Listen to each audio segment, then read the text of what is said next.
घंटे से चलते आ रहा, कोई नहीं रुका, आप रुक गए। अरे यार कोई बात नहीं, थैंक यू, कोई बात नहीं भाई, टाइम से घर पहुंच जाएगा, यही है, शुगर वाला परेशान नहीं होंगे भाई। आज मी 4 महिन्यानंतर चाललेलो पनवेलला, कारण रक्षाबंधन पण होतं आणि भैयाकडे गाडी पण पाठवायची होती. प्रवास थोडा लांबचा होता म्हणून पेट्रोलची टाकी आताच फुल करून घेतली. जाताना फक्त एकच गोष्टीची भीती वाटत होती, मी चाललेलो विदाऊट लायसन आणि माझ्याकडे RX100 होती. नशीब चांगलं म्हणून कुठे आडवाडवी झाली नाही. 3.5 तासाच्या प्रवासानंतर साताऱ्यात 5 मिनिटाचा ब्रेक घेऊन इस खूबसूरत सनसेट का मजा लेते हुए मी आपली मंजिल की ओर चल पडा. मंजिल लय लांब असल्यामुळे वाटेत थोडंसं जेवायला थांबलो. वेळ न घालवता जेवून लगेचच बाहेर पडलो, कारण मला पनवेलमध्ये पोहोचायला अजून इथून 3 तास लागणार होते. मॅप न लावता गेल्यामुळे मी गाडी एक्सप्रेस वे वर घेऊन गेलो होतो आणि इथे बाईक अलाउड नव्हत्या. पण झाला इथं वेगळाच विषय. लोणावळ्याच्या टनल मागे गाडीतलं पेट्रोलच संपलं. आयुष्यात कुठली पण वाईट परिस्थिती येऊन दे, कारण अशी हायवेला आणि एवढ्या रात्रीचं पेट्रोल संपायला नको.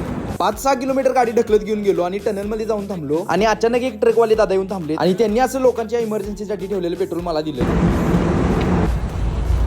देख लिया, थँक्यू. परेशान है यार, कोई नहीं रुका.